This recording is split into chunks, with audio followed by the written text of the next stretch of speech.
Hey everybody, Richard Bliss Brooke here with yet another global influencer interview. So we do two kinds of interviews at Bliss Business. We do hero calls. Those are network marketing leaders that have crushed the 4-year career in a legitimate legacy company. And then we also do global influencers, which are people that have gone beyond building. Maybe they've built, or maybe they have just influenced and coached and motivated tens of thousands of other people to build their empires in network marketing or any business. And today I have a great opportunity to snag a guy who's hard to snag because he's zigzagging, at least virtually, all over the globe because he's just built one of the most amazing coaching and training businesses in the network marketing industry.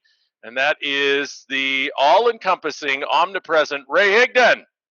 Hey, what's happening? So Ray just came off his annual 3-day, maybe it's 4-day event in Orlando. I think it's in Orlando. I'm sure you had hundreds and hundreds, if not more, of the top sales leaders in the profession there, Ray. I had some of my clients there who just raved about what you did. So thank you so much for jumping on an interview right after that goat roping, because I know you're probably just a little bit disoriented. But I'm gonna ask you a couple of questions that'll bring you right back into it. Are you ready? All right, let's do it. So, well, hey, as long as we're talking about the event, tell us about the event. What'd you just come off of? Yeah, so it was a lot of fun, and thanks for having me on here. I love your stuff. And yeah, it was. So we actually structured this as a 4-day event with kind of segments. So we had our mastermind group on Thursday. We had 6 and 7 figure earners on Friday, and then Saturday and Sunday was the main event for everyone. And it was great. You know, we had some really cool content and cool topics. We always have a fundraiser, so we had a charity auction where I got a lot of my buddies and myself donated time for a charity auction, and we raised over $80,000 for March of Dimes, which is super Wow, cool. that's And great. yeah, we had 1,100 on live stream, and we kept it kind of intimate as far as the rooms. We had a couple hundred people there, and it was great, a lot of fun for sure. My Yeah. wife got up and crushed it, and she's 15 weeks pregnant, and so she was rocking the baby bump from stage. So you're about to have family, and you're about to, I don't know, did you move into that monster house you're building yet? Yeah, we moved in about maybe 6 or 7 months ago. Did you get the furniture bill yet? Although I didn't want to, we did, and then we got the chandelier shipped in an 800. It was 800 pounds, and so yeah, that thing's a beast as well. Way to go! Way to stimulate the economy. All right, so that's all I'm doing. let's dive into the Ray Higdon story. So here's what I want our listeners to hear from you, Ray. You specialize in the network marketing profession. Lots of good reasons why you do that. But give us some context as to your story. So I know you were in the real estate business, 10, 15 years ago, and you got kind of tipped upside down there. Yep. And that led you to network marketing, and you crushed it in network marketing. So give us that context, give us that story. Who were you before network marketing? How did the economy give you a wake-up call?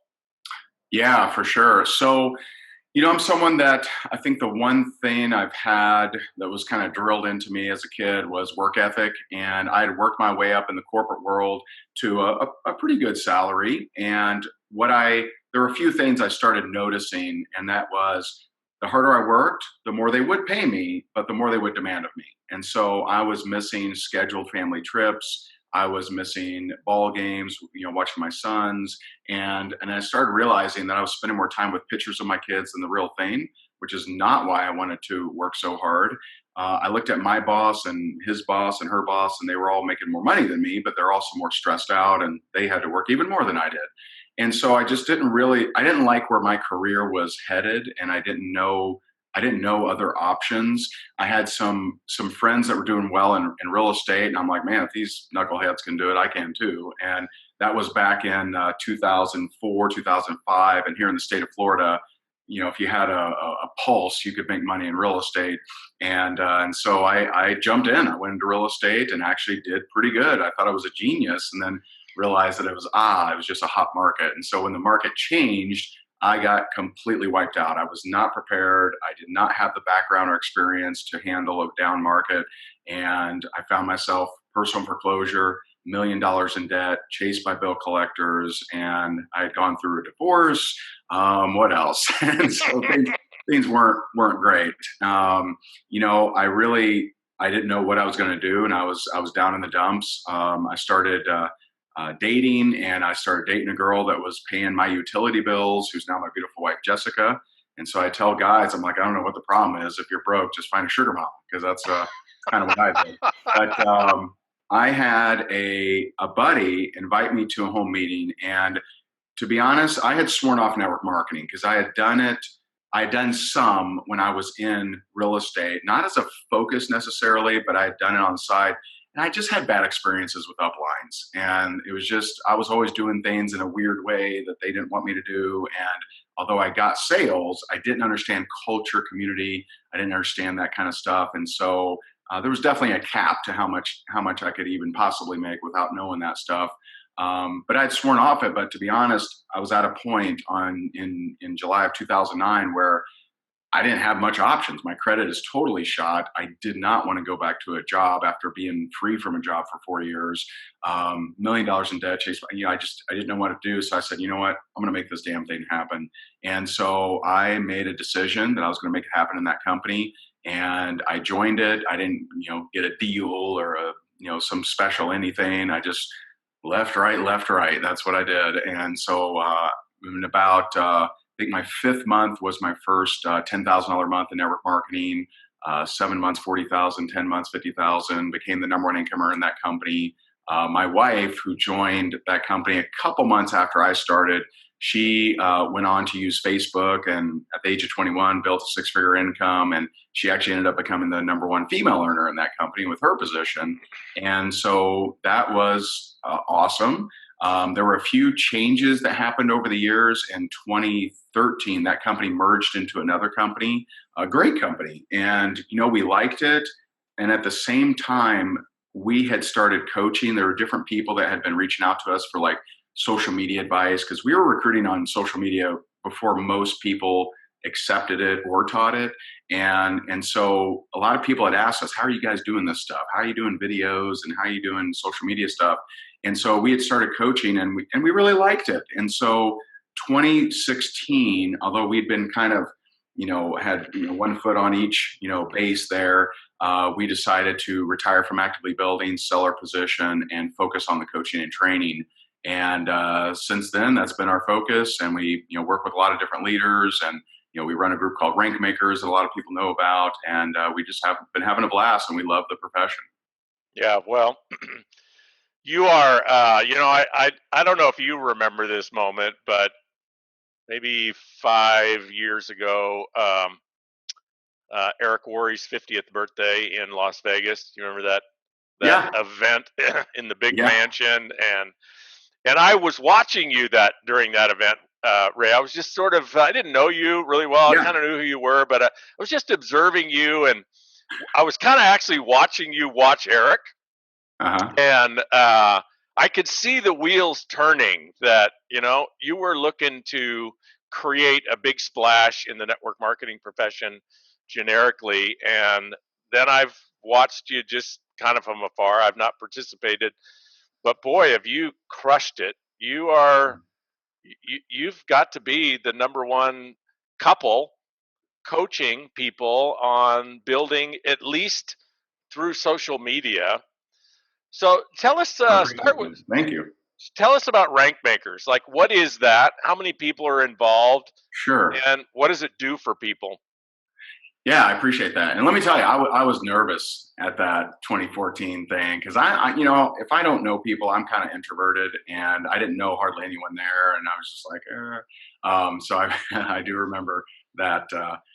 So yeah, you know, Rank Makers, we started this back in July of 2017, and for us, it was an answer to what we felt was needed. You know, most trainers in any profession, not just network marketing, they do course, event, book, course, event, book, course, event, book, and you know, it seems like there's 5 to 9% of people that really get good results and production out of course, event, book.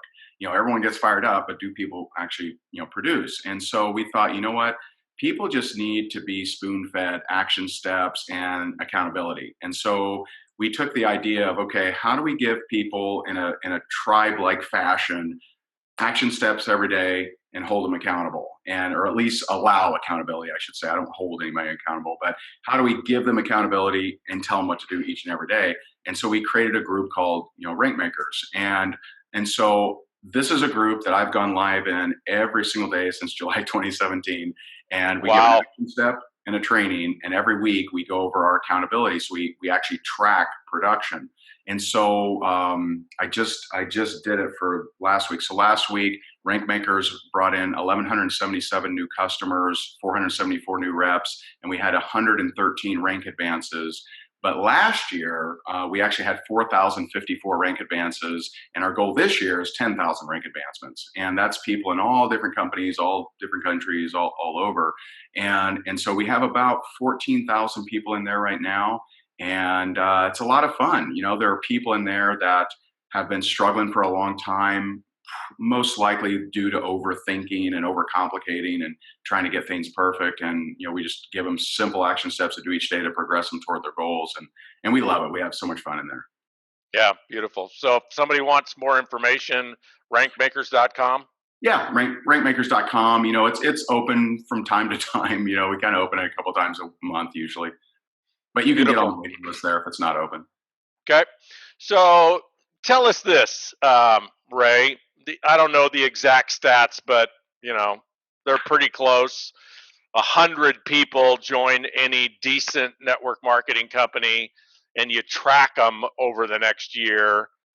You know, probably at least 90 of them are either out or they're customers only.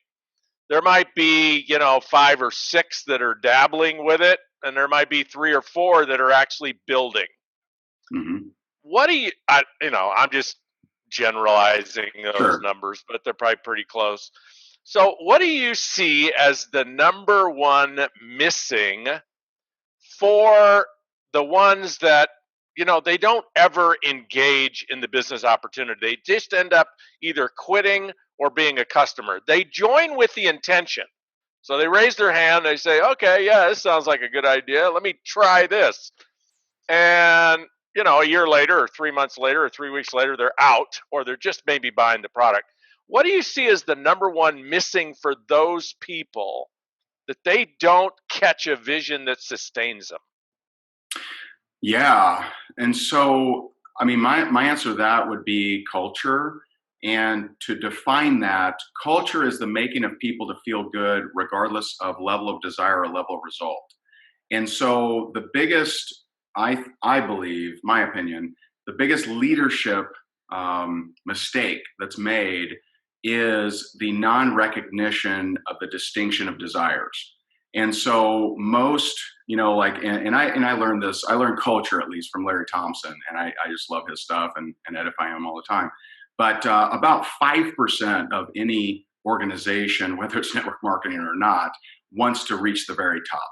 And so if I walk into a gym, about 5% of the gym want to be Mr. or Mrs. Olympia, Miss Universe, whatever, right? They want to win competitions and be in uber amazing shape. About 5% of any corporation, someone wants to be at the very, you know, in the chairman board or the, you know, the chief executive.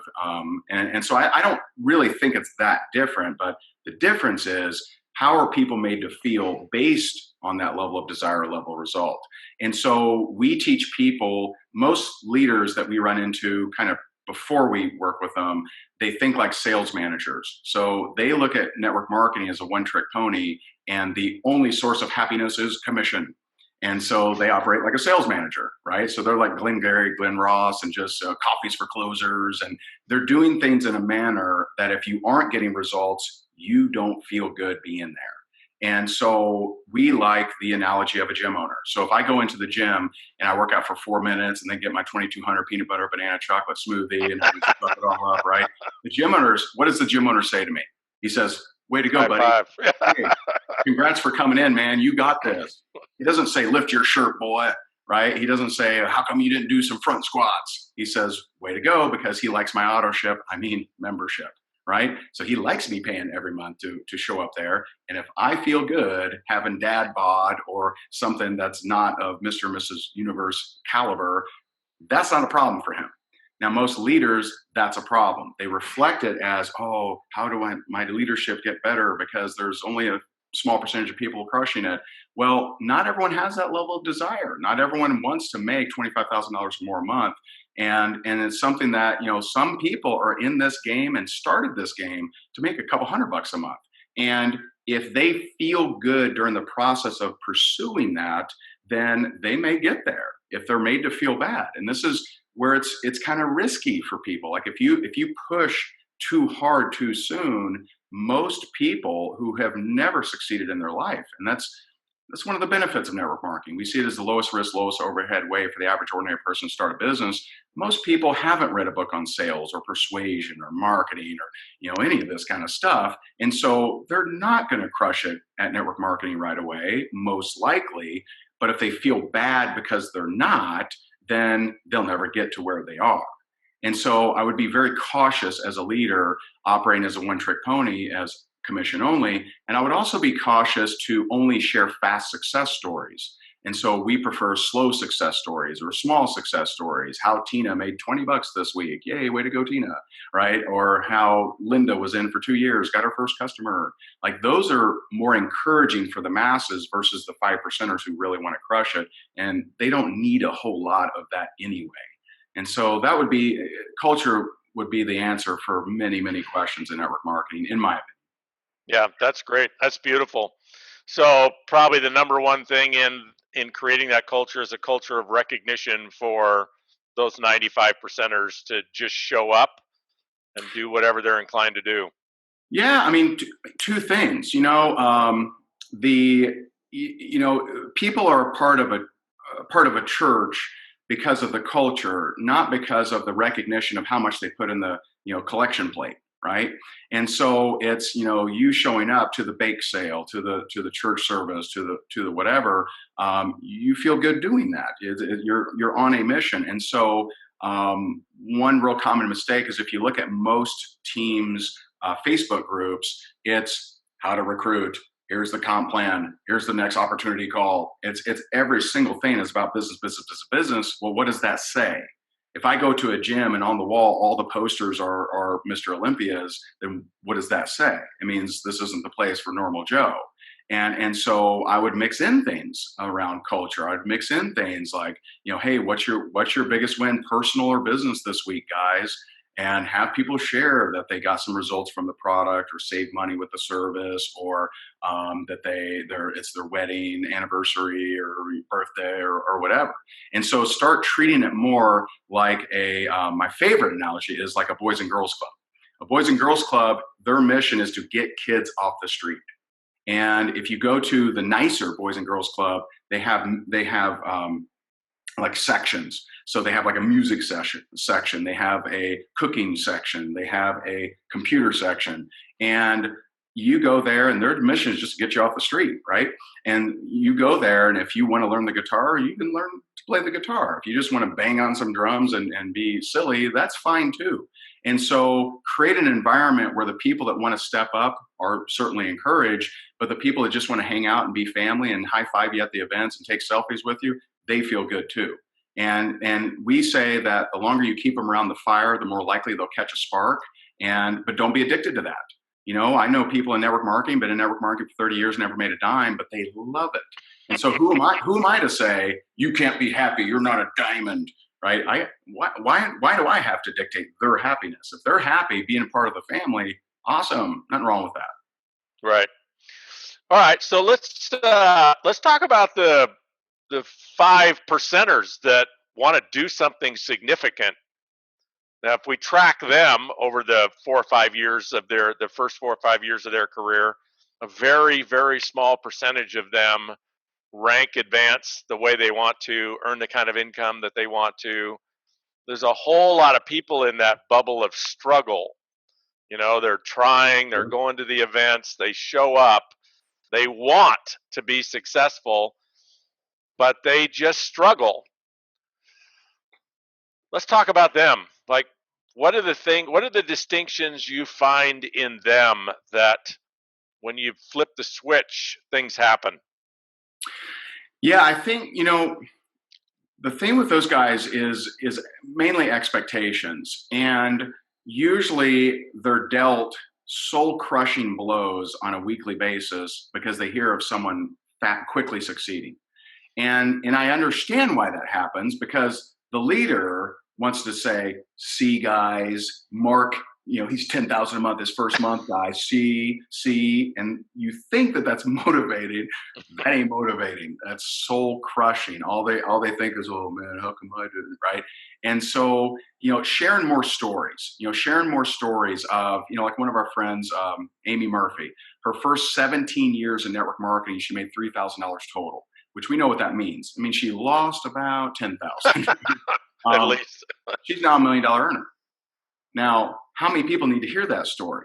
Because, and I tell people, like, if even when I was recruiting someone, if I was recruiting someone and they said, well, how fast can I, start making big money? And I would ask them, I'd say, well, I'm just curious, what if it took you 10 years? And they'd be like, what, 10 years? I'm like, well, I'm just curious. Do you have a plan? If you don't do this, in 10 years, will you be financially free? And they're like, well, no. I'm like, you don't have a big inheritance coming, no hedge fund being released, nothing like that? And they're like, well, no. I'm like, well, what if it took 10 years? And so too many people there's two exact problems. One, when you're recruiting someone, if they're asking questions like, well, how soon? Don't use the superhero. Don't say, well, John did it in 20 days, right? Because you're like, okay, day 21, this person's quitting, right? You're just setting it up. It's silly. And then number two, as you grow your organization, be a heat-seeking missile for those slow success stories. And they may be people in crossline, they may be people upline, downline. You may have to search for these stories, or you will have to search for these stories. But find those stories of people who didn't have success right away, and those are going to encourage the majority of a team. And the more that the majority are embraced and feel good, then the better retention, the better volume, the better checks of the leaders. And that's something that most people focus on, the leaders only, and there's only a small percentage of them. Their checks are made up by everybody else. And so we got to make everyone else feel good to be here, and those checks will naturally stay higher. Yeah, then the best route to a 7-figure income is how many people do you have that are earning $500 to $1,500 a month? Absolutely, right? Totally. That's what makes it up. So let's target in Ray, me. I've been in my network marketing company now for, I don't know, we'll take a typical person. I've been in for 18 months, maybe 2 years. I personally enrolled, maybe 10 people. Nothing's happening. Maybe I got one active person, not really making any money. Love the products, love network marketing, love my company, love my upline. What do you do with me? Well, one, I would hit you with some stories from the company of people that have been at it longer than you that eventually created success. And two, I would ask this really simple question, and that is, does your daily routine make success inevitable? And if someone comes to me and says, man, I really want to be a top earner, I'm hungry for this, I really want to make it happen, I'll ask one simple question. I'll know if that's actually true. I'll say, how many people did you prospect last week? Right. Now, if it's single digits, then you're not on the top earner path, but we can improve that. And so how many people are you reaching out to on a daily basis? What kind of marketing are you doing, if any? Not that you necessarily have to, but it's kind of smart nowadays. How many people you're reaching out to? Are you doing, what kind of marketing are you doing? What kind of self-development are you doing? And when you look at those three categories, do you look at that and say, well, yeah, that's going to make success inevitable? Now, everyone notices time, right? They always know 18 months, 2 years, and they always know time, but it's that quality of time. And so poor people, they elapse time, right? Because they got plenty of time. What's the hurry, right? Where's the fire? And so they'll watch Netflix for 1 week. They'll just goof off the next week, but they'll notice the 2 weeks and be like, oh, I've been at this 2 weeks. What have you been at it? What have you been at? Have you been at anything? Have you prospected anybody? Probably not. Rich people collapse time, right? So they're looking to, how do I squeeze as much time as humanly possible? And so that's why, we have food delivered, meal delivered. I get my hair cut at my house. I get my cars washed outside. I get dry cleaning that comes and picks it up. We look to collapse time. We look to, how do we get maximum leverage out of our time? And so when it comes to network marketers, you need to look at, okay, if I want to collapse time, then that means talking to more people. Now you can talk to 30 people a month, or you can talk to 30 people a day. 30 people a day will collapse that time greatly. And people will say things like, when I first started, I'd read a book called, Go for No, right? So Go for No. And I'm like, you know what? That makes sense to me. And so I set a no goal. I'm going to get 20 no's a day every single day.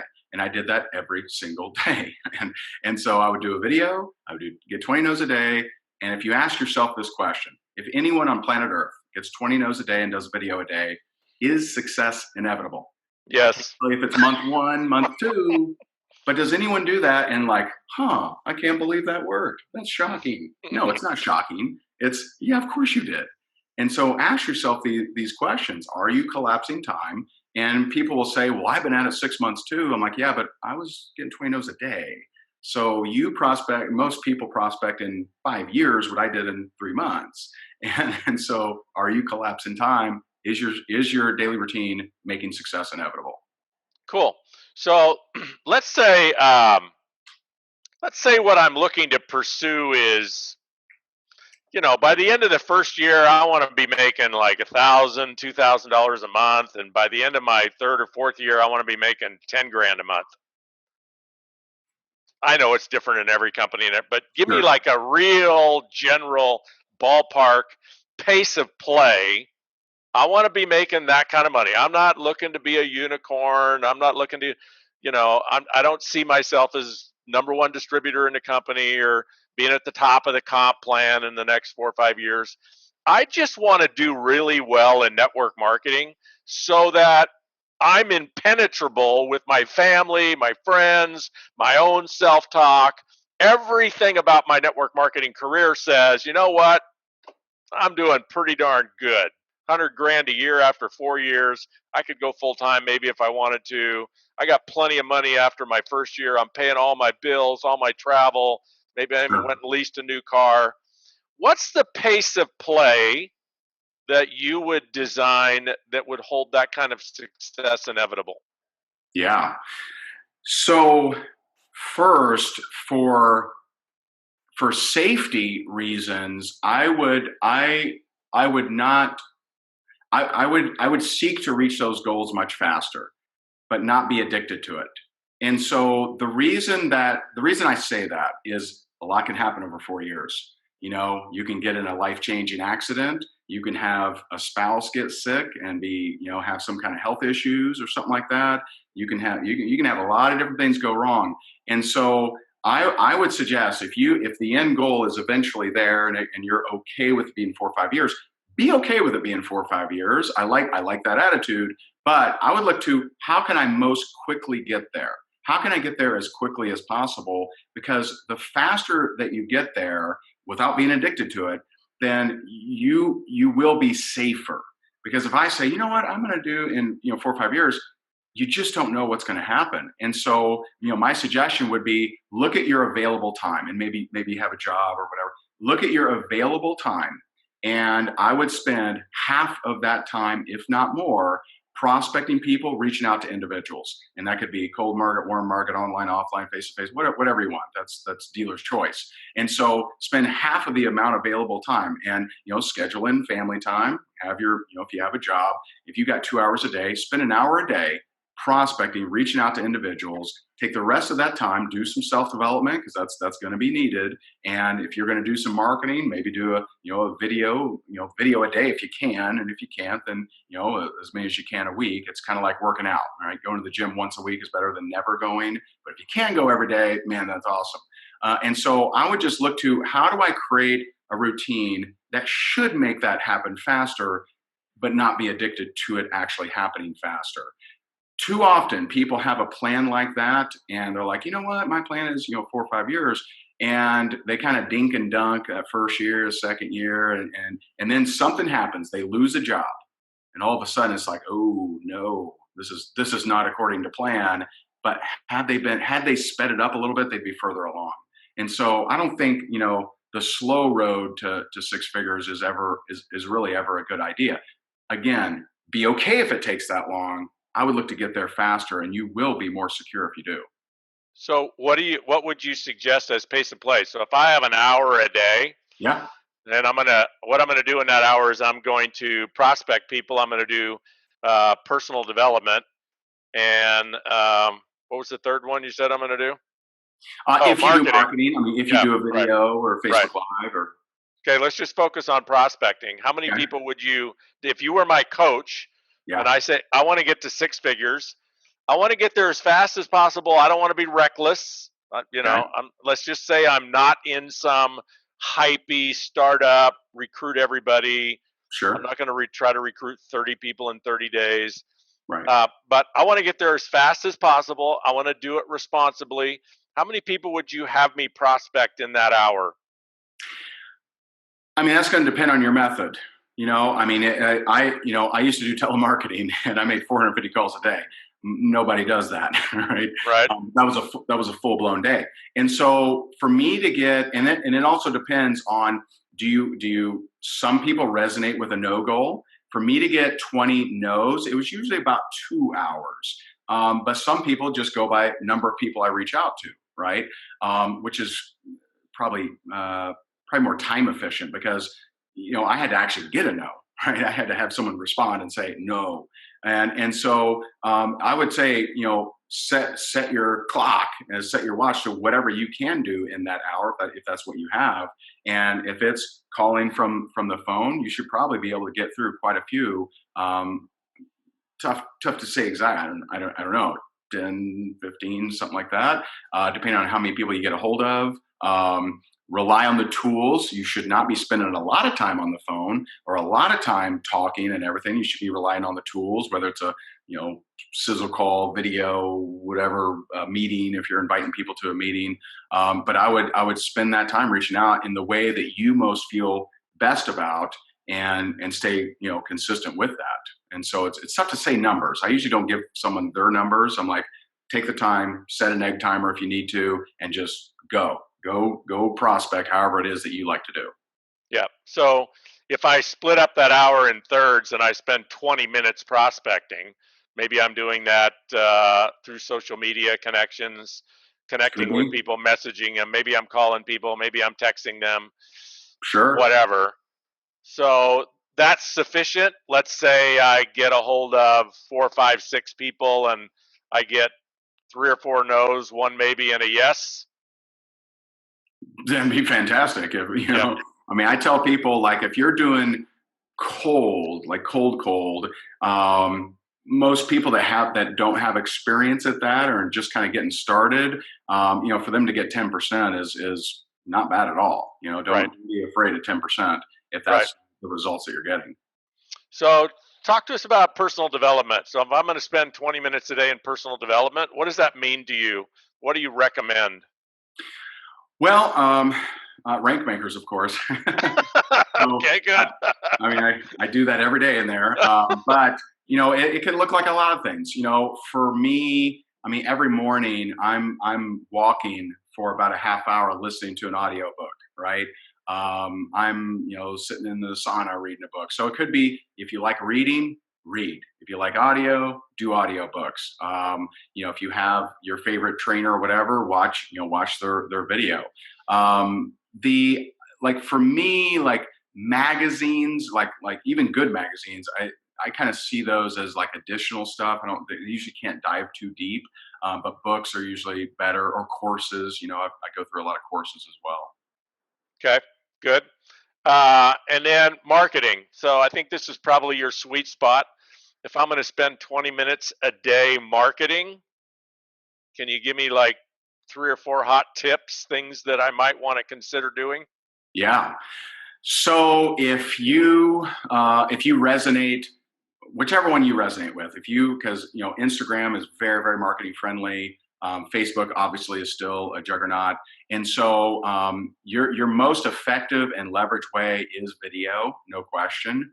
But a lot of people, they struggle with what do I talk about, and different things like that. And so we teach a process called ILT, and that means invest, learn, teach. So you invest your time, possibly money, learn something, and you teach it. And I found that anybody can do this. And I learned this because my stepdad is blue collar as they come. I mean, he's never read a book on business or sales or anything like that. And he's made cabinets most of his life, and he knows construction. And so he came over one day and he's like, "Hey man, did you see the Matt Damon documentary?" And I'm like, "No, haven't seen it." He goes, "Well, did you know?" And he starts rattling off all these facts about climate and environment and all this stuff. And I'm like, wow, he's ILT-ing me, man. And so we teach people to ILT. So in that, like if you're doing self-development, if you're reading a book, going through a course, listening to your favorite trainer or whatever, take some of the information that you're learning, or if you're purposely looking for a particular type of person, like someone wanting to lose weight or get in better shape, have more energy, less aches and pains, save money on travel, whatever. Read something around that, whether it's an article or a book or whatever. Take notes from what you learn.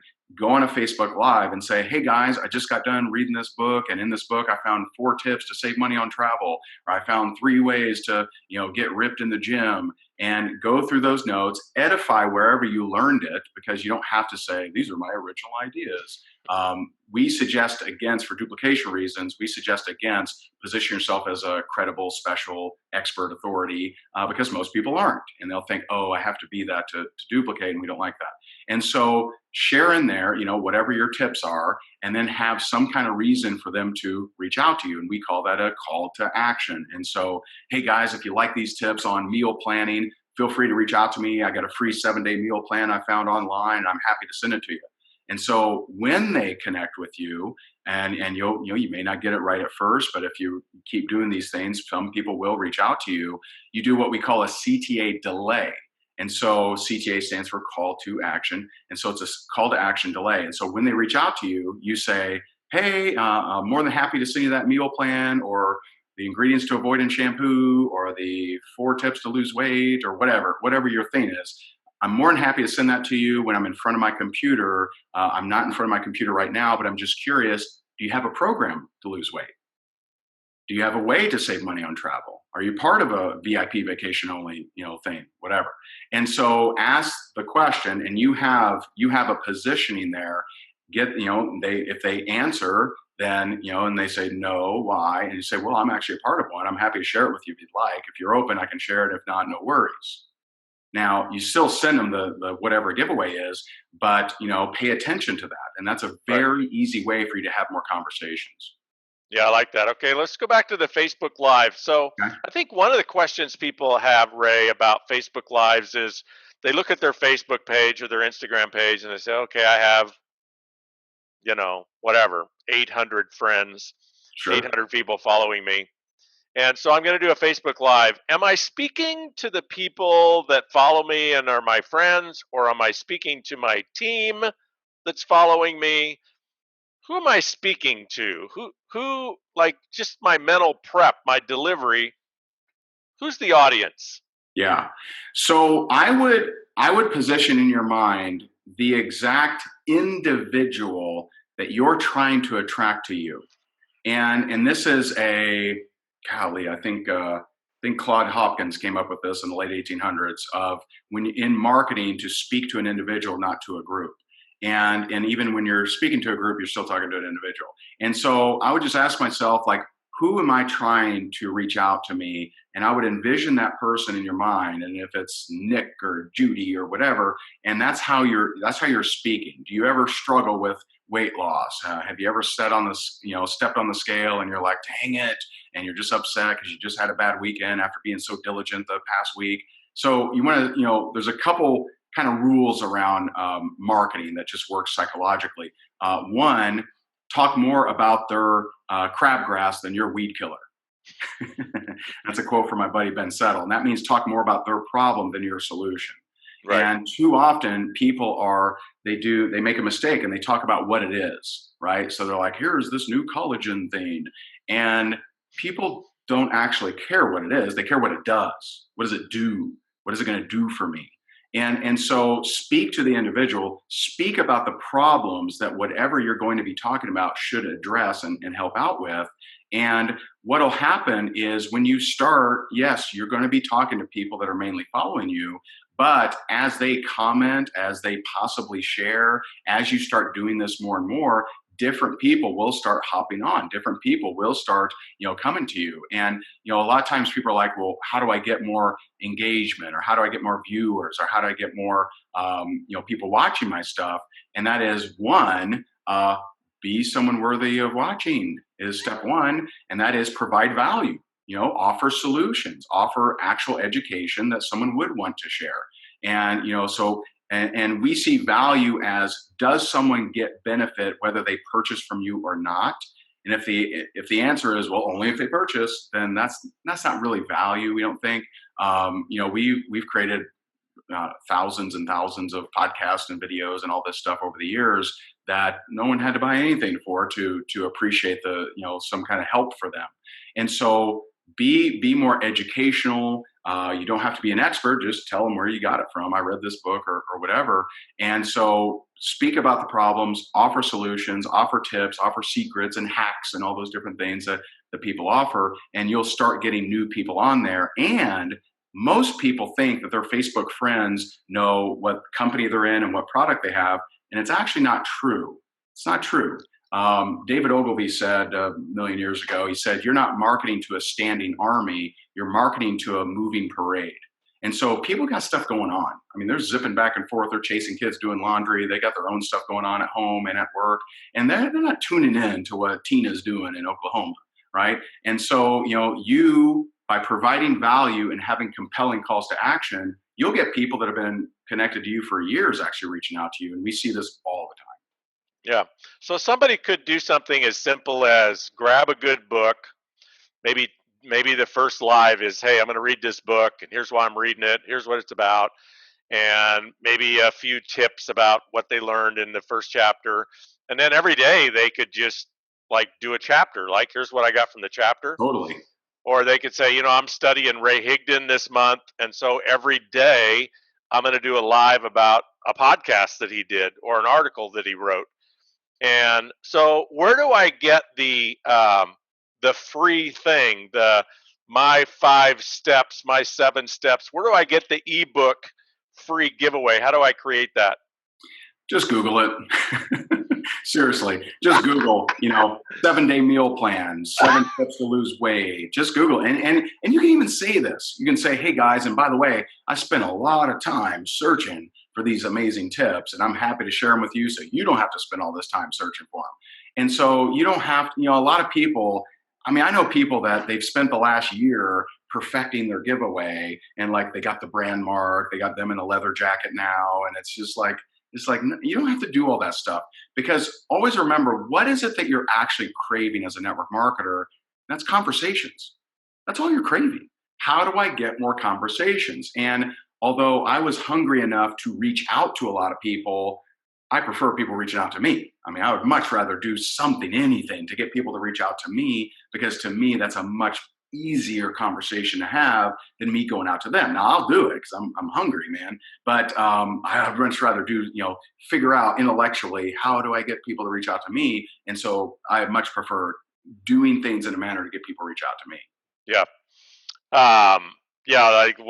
Like one of the things people could think about is if you just had one person a day ask you, hey, tell me about your opportunity and your product. Yeah. How much fun would network marketing be, right? You'd crush it if just one a day. If say, hey, tell me about that. Well, so it would create a different energy too. The reason most network marketers blow it with the prospects they have is because they have so few. And Right. I mean, if you have so few prospects, you're like, come on, please Yeah. join. You get needy and desperate because if you got people reaching out to you every single day and someone's a jerk to you, you're just like, whatever, Right. whatever. And, we had this in our group, I think yesterday, where someone said, man, I just don't want to get these hate messages, Ray. Do you got any suggestions? And I said, and I got hundreds of hate messages. What are you talking about? But I also have had thousands of thank you messages, and you can't get to one without the other. Right. And so, you can't just all of a sudden get all these thank you messages without encountering the negative. That's part of the journey, so you got to toughen up a little bit. Yeah. We got there's a president of the United States that 70% of the people don't like him. But he's the most powerful person in the world with only 30%, right? So you don't need a celebrity. It's all the same on the way. Right. What you're speaking to here, Ray, which I'm so fond of, and you do so brilliantly. I love the depth of your distinctions. You're speaking to the marketing in network marketing. Yeah. Which, not very many people have done in the last 70 years, at least not any leading edge marketing. Speak to now, if you will, Ray, what I call compounding consistency. I use this circus trick called, if you take a penny and you double it every day for 30 days, it's worth over $5 million. Right. But if you only double it every other day, it's only worth $163. Wow. Didn't know that. That's cool. You'll use that, I'm sure. I give you credit first couple times. Yeah. So, I mean, it's that consistency that compounds. And okay, when you take money, when you take a number and you just duplicate it, it's very finite. But when you take, daily actions like talking to people or marketing or doing a Facebook Live every day, that consistency also compounds. Right. It's just not math necessarily. There's a lot of soft tissue around that compounds. So can you speak to what is the difference between doing a Facebook Live every day for a year or two, right, and doing one once a week? Yeah. I mean, it's huge. One, you increase your chances of who's going to see your stuff, number one. And number two, you're building that muscle. And, I remember we had this years ago, we had this mastermind cruise, and there was one of our clients had brought her husband, and I'm sharing, like some of the things that, that we do on a daily basis. And he raises his hand, and he says, does this mean you work all day, every day? And I said, no. I certainly have low production days sometimes. I just don't ever have no production days. And so I would have, if you're serious about your business, I just would strongly fight no production days. And I'll tell you, even though I preach this, I've experienced it so many times. You go to the gym every day, you're feeling fantastic, you go on a trip, you don't make it to the gym. It is so damn hard to get back in that gym. It's just hard. And then you end up a week and a half and you're not doing anything. And so building that muscle of doing something, doing a set of things, I should say, a set of things to move you towards your goals is so important and so powerful. I think the thing that one of the things that we kind of share is a lot of people think that it's all about your why, right? Like, the why is what will make you show up. And we've had a different experience with that, because I know a lot of people that have had the same why for 9 years. And although it's a good why, right, to retire their spouse or, provide clean drinking water to Kenya or whatever it is, right? It's good, right? It's nice. Why do they have the same why after 9 years? And so what we see is really what drove me, other than just teaching, the daily routine, which we've taught a million times, what actually made me do that. And that's a vision of who I want to become. Who do you want to become? How do you want to be known? How do you want to show up? And for me, it's just in my body. Like I don't have to remind myself, do Facebook Live. I mean, we've done 1 to 2 videos every day for 9.5 years now. And I'm my vision is a psychotic dictator that doesn't care how I feel, doesn't care where I'm staying, doesn't care about my Wi-Fi, doesn't care how, if I had a rough event or whatever, doesn't care about any of that stuff. It's, you got to impact people, get your butt to work, go do those things. Now that doesn't mean I work all day, but I'm going to do things to continue to move that rock, to continue to move keep that motion going, because it's so hard if that motion stops. And this is in the light of obstacles, in the light of things, happening. It's not that we, 9.5 years, no problems ever. We've had problems. I mean, we had, one employee stole 60 grand from us. We've been hit with surprise IRS bills that we weren't, prepared for. We had to come up with more money than we thought for, every house we've ever bought. And so, we're not super detailed, right? So we kind of get caught with things, right? And so it's not that it's not a lack of obstacles. It's, I'm going to do it despite. And so embracing that word of despite, I'm going to do it despite whether I feel good or not, despite if the hotel has good Wi-Fi, despite all that stuff. And so, you showing up on a consistent basis, you will have more people see your things. You will feel more confident about you and that you're showing up and doing the things that you should have success. See, a lot of people, they look at their level of effort, and all they may voice, I want success. They look at their level of effort and they're like, yeah, but I really don't deserve it, right? It's like, I really want that great body, but I know I eat bonbons, right? It's incongruent. So most people's words and actions are incongruent. And when they are congruent, you'll be like, I go to the gym every day. I eat good. I should be in good shape. And all of a sudden you start creating that in your reality. And the same thing with business. And so, here's my bare minimum. And maybe your bare minimum is reach out to 5 people a day and, do 3 videos a week, right? But also be game that when you're fired up to step it up a notch. But I would have a bare minimum that has to be done no matter what, if creating a big business is a goal. Yeah, beautiful. Last week I interviewed James Clear, who recently wrote Atomic Habits. Somebody I follow, brilliant guy. He has he has a cool little tip, which is don't ever miss 2 days in a row. You miss a day, but don't ever miss 2 days in a row. Have you heard the Jerry Seinfeld one? No. This is one of my favorites. So this was in I think Forbes or Fortune, I don't know. But this comic is about to go on stage, and he's backstage, he's about to go on, and he looks, and there's Jerry Seinfeld, and he's like, oh my God. He goes, you're one of my legends, man. He goes, what's your biggest tip to be more successful as a comedian? He said, it's real easy. He's like, oh, good. I like easy. And so he says, get yourself a big calendar and write jokes every day for at least an hour. And when you do that, mark an X through that day, and then just do that every day and create a daisy chain that never ends. And I've done that every day for 30 years. Easy peasy, right? Yeah. And so, and it's just like, that's why he's worth $400 million, and most comics are not. And so that's the deal is should he have success? No one would hear that and think, oh, I'm surprised he succeeded. No, they'd be like, yeah, that makes sense. And so do the work and do it every single day. Yeah. So I think so many people think somebody like Seinfeld is a genius, and obviously he's a smart guy, but sure. What comics and really successful actors and athletes and business people do that other people don't do is they do the work, right? True. And they just figure out what's going to motivate me to do the work, and they do the work, and they do it consistently enough so they actually get good at it. That's right.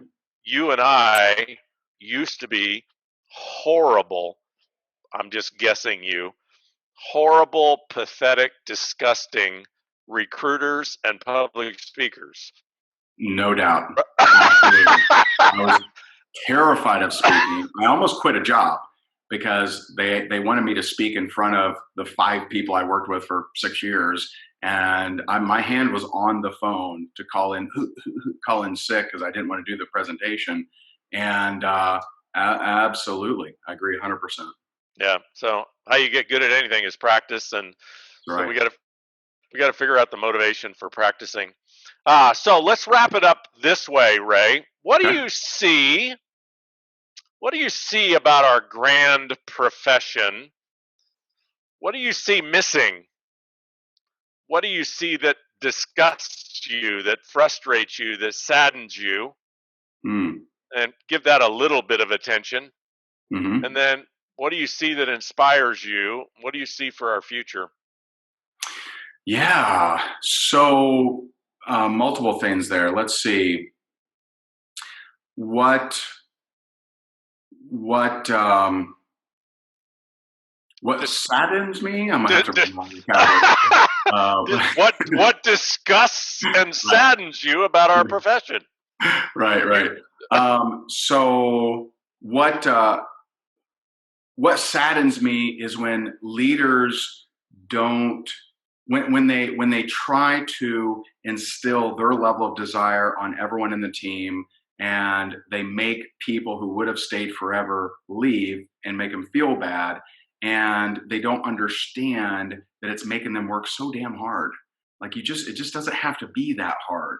But if you have a culture where the people who aren't producing are made to feel bad, and I made every mistake. I mean, I remember getting on team calls and be like, "You're not talking to 10 people a day. What the hell is wrong with you?" And then people just disappeared. It was really weird. And they didn't want to disappoint me, so they just left. That's an easier decision. And so that part kind of saddens me.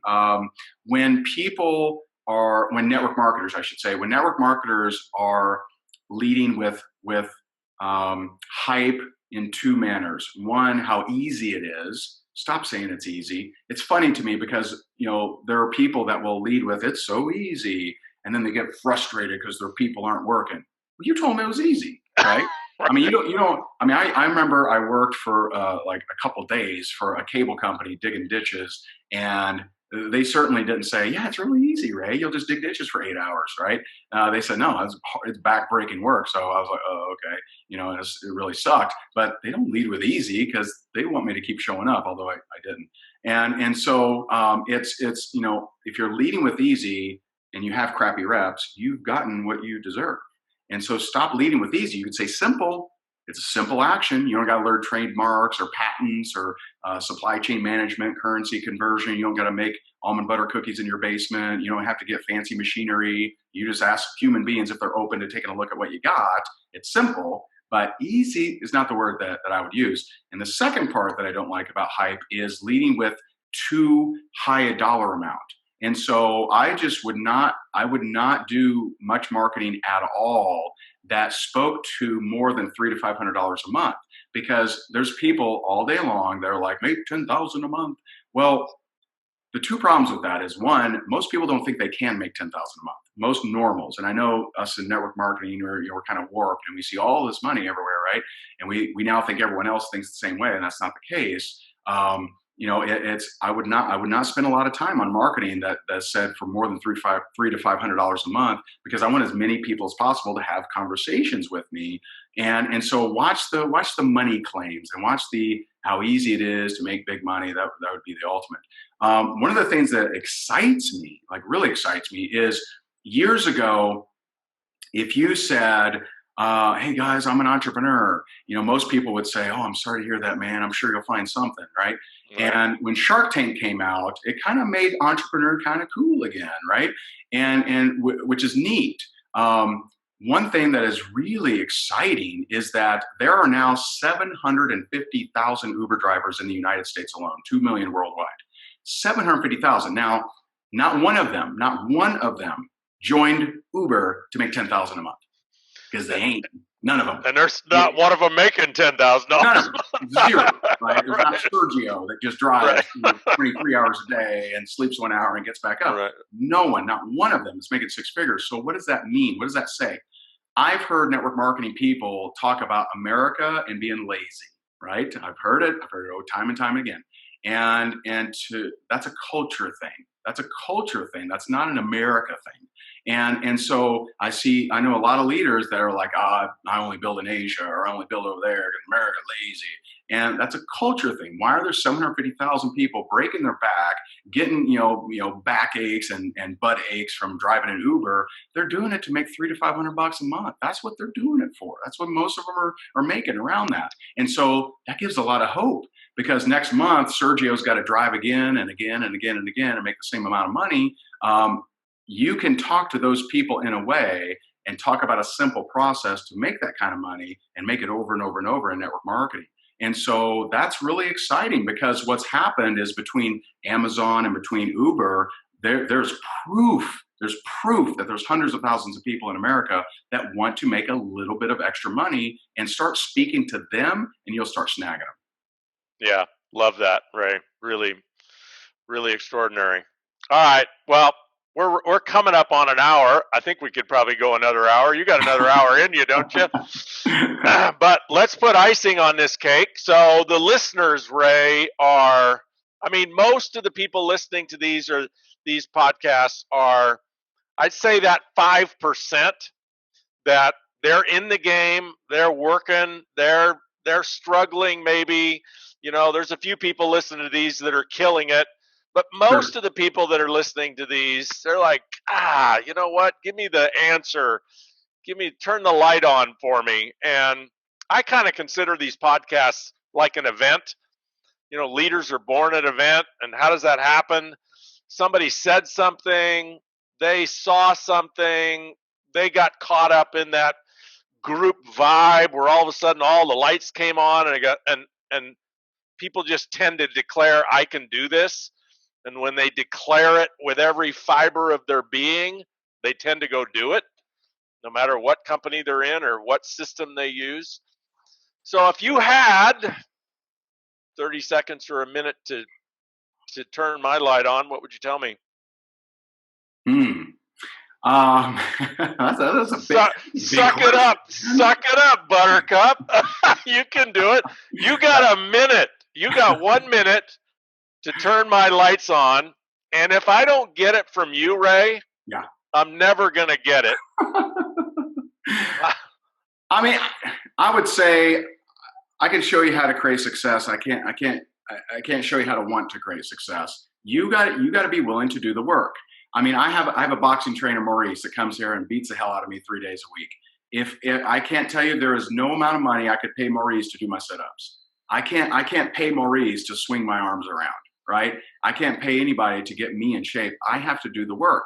You have to do the work. So stop being unreasonable and expecting expectations and results when you aren't doing the work. And so be real with yourself. Be real. If you're doing the work, if you're showing up and you're not addicted to the time frame that you will create success, you'll create success. There's so many stories out there. I remember one of the most inspirational moments of my life was I was at a company event. This guy crossed the stage at $100,000 a year. He gave his acceptance speech in sign language because he was born deaf. Now, have you ever had a tough conversation on the phone? Well, he has. He has an entire team called Deaf Nation. No joke. No joke. And so there are people in worse situations than you that have created success anyway. And so if you want to do it, you will. But if you focus on all the reasons why you can't, you're going to win that prize. And I don't think you want that prize. Yeah. What I find is this ironic theme of delusion in our profession, which is, most people have a story they can't do it, which we would classify as a negative story. But they also have this weird positive story that somehow, if they hang out long enough, they're going to make it. Mm-hmm. Even though if they look at their calendar for the last 30 days, they haven't talked to 3 people. Right. And, I think that's the bubble that we somehow have to burst.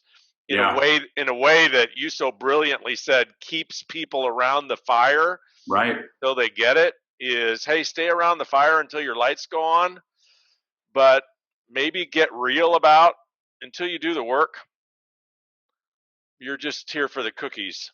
Yeah, which is which is okay. Just, They're good cookies. I think there should be like a name badge where people declare, you know what, I'm not in for the work. I'm just here for the cookies. And then we would be like, all right, another cookie. Well, hey, I mean, what if we assume they're here for the cookies unless otherwise instructed? We would treat people differently, and they'd stick around longer. Yeah, that's awesome. Hey, Ray Higdon, you are a treasure for our profession. Thank you so much for the time. Audience, go check out rayhigdon.com, rankmakers.com. I'm sure he's on social media. You can catch one of his everyday lives. Thank you, brother. You're just a huge contribution and gift to our profession. I appreciate the interview. Hey, you are too, man. Thank you so much. You bet. Thank you all for listening. Whether you're listening live, this is going to be broadcast in a week or so, or you're listening a year from now, or 5 years from now, or 10 years from now, anywhere in the world, take heed, execute, live your dreams. Thanks for listening. Richard Bliss Brooke and Ray Higdon, over and out.